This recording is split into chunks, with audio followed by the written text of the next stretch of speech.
Donc, entreprise Nobia basée à Chérotte, en Soule.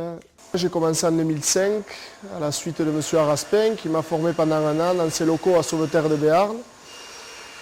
Je suis resté 5 ans à Sauveterre et ensuite Denis Lopez m'a accueilli ici en 2010, parce que je voulais me rapprocher de la Soule et être en Soule. Donc l'entreprise est constituée de moi-même dirigeant et un salarié qui est mon père. Un atelier ici donc à Chérotte, atelier de fabrication et après de la vente en magasin. Produit homologué par la Fédé et donc avec la marque Nobia déposée avec les 2 bandes qu'on voit ici.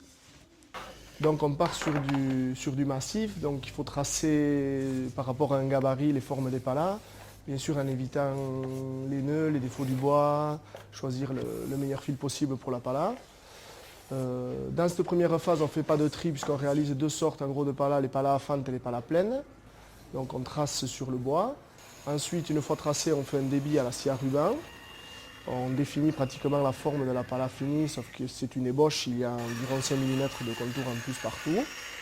De là, ce bois qui vient de chez le scieur a une épaisseur qui n'est pas tout à fait régulière et qui est en gros 4 mm au-dessus de l'épaisseur finie. On la met donc à l'épaisseur.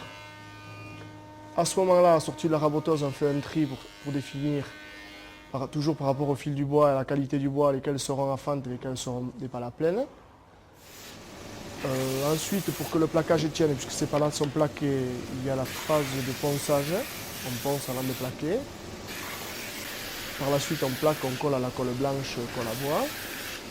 Après l'avoir mise en épaisseur, on fait un ponçage avant le collage du plaquage. Toutes les palas sont donc plaquées. C'est ce qui fait la résistance de la pala, que ce soit les palas pleines ou les palas à fente. Dans la pala pleine, on a juste un calibrage à faire et ajuster dans la forme du manche que l'on désire. Dans la pala à fente, on arrive sur les opérations de rainurage et de perçage. Et ensuite, on retombe dans le processus de la pala pleine, avoir le calibrage et le produit fini. Autrement, la finition s'appelle le calibrage profilage.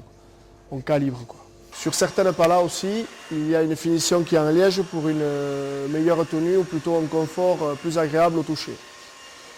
Ensuite arrive l'opération du tampon et de la pesée au niveau de toutes les palas. Donc, je voulais signaler quand même que j'étais bien content d'être en Soule puisque ce petit coin me plaît. Et aussi je voulais marquer le coup sur la fabrication pure, c'est-à-dire que je pars quand même d'une planche de bois à l'intérieur de l'atelier. Tout se fait ici et à la fin, ils sont vraiment une pala finie, quoi.